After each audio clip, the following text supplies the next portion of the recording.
រីសួរបងប្អូនទាំងអស់គ្នានៅក្នុងវីដេអូនេះខ្ញុំនឹងបង្ហាញអំពីរបៀបបកប្រែ caption ពីភាសាអង់គ្លេស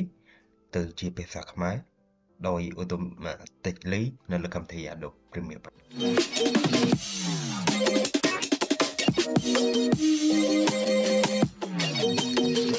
សួស្តីអ្នកទាំងអស់គ្នាសូមស្វាគមន៍មកកាន់វគ្គបណ្ដុះបណ្ដាលអក្ខរកម្ម Digital តាមប្រព័ន្ធអនឡាញរបស់មជ្ឈមណ្ឌលកម្ពុជា 4.0 អូខេអញ្ចឹងដើម្បីធ្វើជំហានដំបូងឧទាហរណ៍ថាយើងកាត់វីដេអូអស់ហើយយើងបានត្រឹម clip អស់ហើយយើងមានវីដេអូមួយប៉ុណ្ណេះអូខេអញ្ចឹងជំហានទី1គឺយើងត្រូវចូលទៅកាន់កន្លែង export ហើយបន្ទាប់មកនៅទីកន្លែងនេះខ្ញុំទៅរើស folder ណាមួយដែលយើងចង់ផ្ទុកនៅ caption របស់យើងសិនដែលខ្ញុំដាក់នៅលើ auto caption ហើយខ្ញុំដាក់ថាប៉ុណ្ណឹងហើយយើង click save ជំហានបន្ទាប់យើងចូលទៅកាន់កន្លែងនេះយើង scroll ចុះមកក្រោមមកយើងយក mp3 បាទយក mp3 ហើយយើង click export អញ្ចឹងបន្ទាប់ពី export រួចយើងត្រូវទៅបើកនៅកម្មវិធី Chrome ដើម្បីបំលែង file ហ្នឹងពី file mp3 ទៅជា file caption អញ្ចឹងដើម្បីបើកគឺយើងចូលមកកាន់ Chrome របស់យើងធម្មតាមកអូខេជំហានបន្ទាប់គឺយើងត្រូវចូលទៅកាន់ខ្ញុំបើក website ដែលខ្ញុំបានគ្រប់វាជំហានទី1គឺយើងត្រូវចូលទៅកាន់ TurboScript ដែល website មួយនេះគឺ free ទេដើម្បីបំផ្លែងfile សលេងទៅជា file caption អញ្ចឹងយើងចូលមកកាន់ transcribe file ហើយបន្ទាប់មកយើងប្រើបាទ folder មួយនេះហើយយើង click auto caption មុននឹងខ្ញុំដូចនិយាយពាក្យថា from in to ខ្មែរបាទនេះ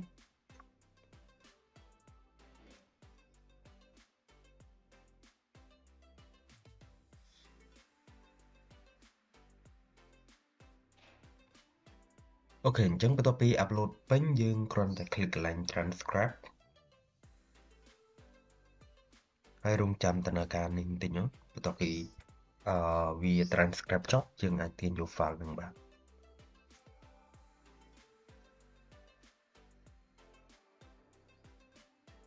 បាទអូខេទាញចប់ហើយយើងគ្រាន់តែ click នៅទីកន្លែងនេះយកពាក្យថា export transcribe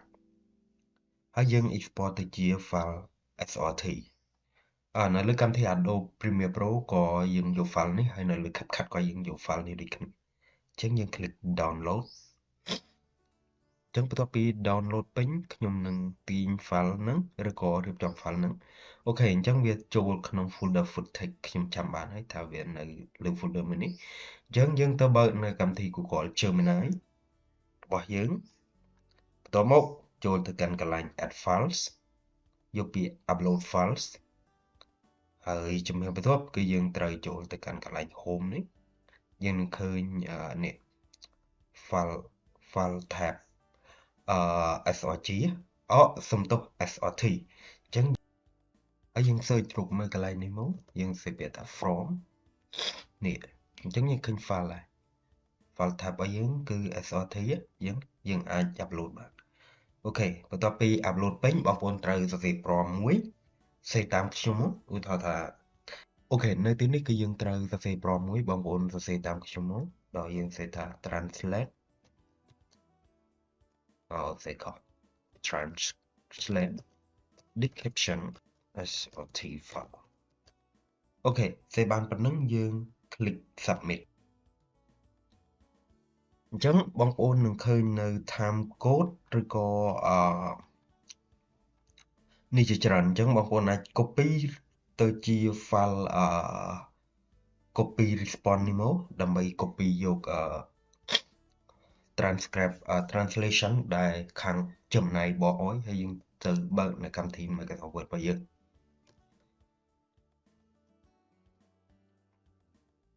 អូខេនៅជំហាននេះគឺយើងគ្រាន់តែ paste នៅ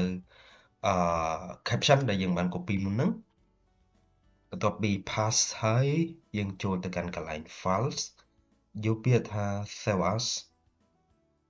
ហើយបន្ទាប់មកខ្ញុំនឹង save ដាក់នៅលើកន្លែងfootage ដដែលកន្លែងនេះយើង file tab យើងយក plain text បងប្អូននេះវារៀងស្មុគស្មាញវែងឆ្ងាយបន្តិចអញ្ចឹងយើងយក plain text ហើយយើង click save អូខេកន្លែងនេះយើង save ធម្មតា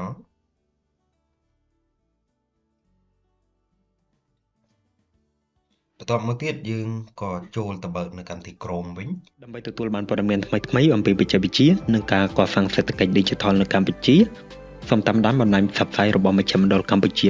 4.0 ហើយបងប្អូនសរសេរពាក្យថា from advantage to SRT file បងប្អូនសរសេរតាមនេះហើយយើង click ប្រព័ន្ធនេះមកអញ្ចឹងមាន website ច្រើនដែលអាចធ្វើអញ្ចឹងបាទអញ្ចឹងខ្ញុំសូមយក website មួយនេះដែលមានពាក្យថា TXT to SRT converter អូខេជំហានបន្ទាប់គឺយើងទៅតម្លាក់ file របស់យើងចូលដោយចុចពាក្យ browse ពេលនោះបងប្អូននឹងឃើញ file ដែលយើងបាន save មុនហ្នឹងអញ្ចឹងយើង click នេះមកហើយយើង click open អូខេបន្ទាប់មកទៀតយើងរើស file tab ដែលយើងចង់ convert ទៅអញ្ចឹងខ្ញុំនឹងចង់ convert ទៅជា file SRT អញ្ចឹងវា auto select ឲ្យយើងហើយយើង click start តែម្ដងអញ្ចឹង start ពេញវាចាប់ផ្ដើមទាញយកយើង click កន្លែង folder ហើយយើង hide នៅឬក៏ minimize នៅកម្មវិធី Chrome របស់យើងបើកនៅលើកម្មវិធីកាត់តវីដេអូរបស់យើងធម្មតា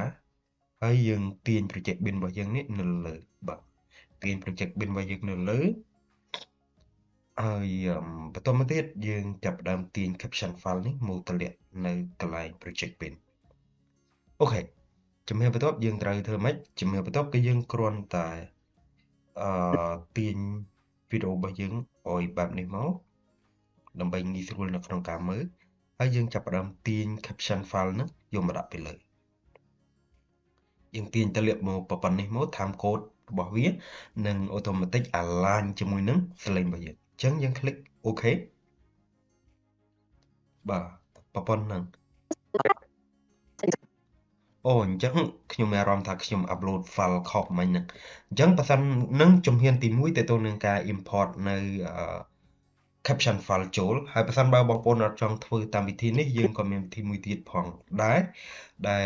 បងប្អូនទាំងអស់គ្នាអាចធ្វើបានដោយយើងធ្វើបែបនេះជំហានទី1យើងបើកផ្ទាំងកាត់តវីដេអូរបស់យើងបែបនេះធម្មតាហើយយើងបើកតែពីរកម្មវិធីបានហើយកម្មវិធីផ្សេងៗយើងបិទចោលមកយើងបើកតែកម្មវិធីកាត់តនិងកម្មវិធី Chrome របស់យើងហើយយើងចូលទៅកាន់ Gemini ដែលយើងទើបតែបាន translate មុនហ្នឹងហើយយើងអាចទៅ copy ពាក្យយកមកកថាខណ្ឌយកមកដាក់នៅលើវីដេអូរបស់យើងឧទាហរណ៍កន្លែងនេះគាត់និយាយថាម៉េចអញ្ចឹងយើងអាចបរិបរួមហើយយើងអាចសេរីមើលទៅតាមសលេងរបស់យើងហើយបន្ទាប់មកទៀតបងប្អូនអាចចូលទៅកាន់កន្លែង window យកពាក្យថា text ដើម្បីដាក់ caption អញ្ចឹងយើងអាច create caption នៅទីនេះហើយយើង paste ពាក្យដែលយើងបាន copy មុនបន្ទាប់មកជាលទ្ធផលគឺយើងបានប្រព័ន្ធនេះហើយវិធីមួយទៀតបើសិនបើថាកន្លែងនេះមានខុសពីអីផ្សេងៗបងប្អូនអាច click នៅទីនេះហើយចូលទៅកាន់ property បើសិនបើ property អត់មានទេចូលទៅកាន់ window ហើយ check box កន្លែង property អញ្ចឹងយើងនឹងឃើញមានpanel property តែពេលយើង highlight ទៅលើ text ឬក៏ video វានឹងបើកនៅទីនេះអញ្ចឹងយើងអាចកែសម្រួលបានទៅលើអត្ថបទរបស់យើងដូចជាយើងអាចកែទៅលើ font ឬក៏យើងអាច highlight ទៅលើ font text layer ហើយយើង click នៅលើអក្សរ T ដើម្បីចូលទៅ edit font ក៏បានដែរedit ក៏បានហើយយើងអាចចូលទៅកាន់កន្លែង font នៅទីនេះដើម្បីកែសម្រួល font ដែលយើងចង់បានបាទយើងអាចកែ color យើងអាចចាក់ background color អីបានទៅតាមចិត្តចង់របស់យើងអូខេអញ្ចឹងនៅក្នុងវីដេអូនេះខ្ញុំមានតែប្រព័ន្ធនេះឯងដើម្បីចែករំលែកជូនទៅកាន់បងប្អូនទាំងអស់គ្នាសង្ឃឹមថាបងប្អូនទាំងអស់គ្នានឹងទទួលបានប្រយោជន៍អំពីការមើលវីដេអូមួយនេះអរគុណច្រើនជម្រាបលានិងជួបគ្នានៅវីដេអូថ្មី